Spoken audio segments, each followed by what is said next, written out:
Snack tayo guys. Ito nga pala yung favorite snack ko ngayon. Itong biyabas. Masarap kasi kumain ng biyabas guys. Yan o. Sarap nito. Napakasarap lalo pag hinog. Itong biyabas. Kainin na natin itong biyabas guys.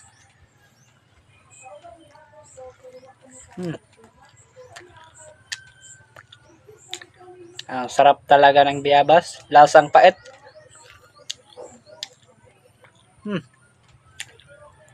Kumain ako ng biyabas guys kasi marami daw vitamins yung biyabas.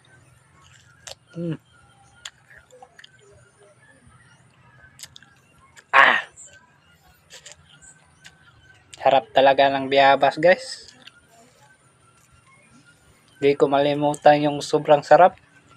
Yung lasa niya yung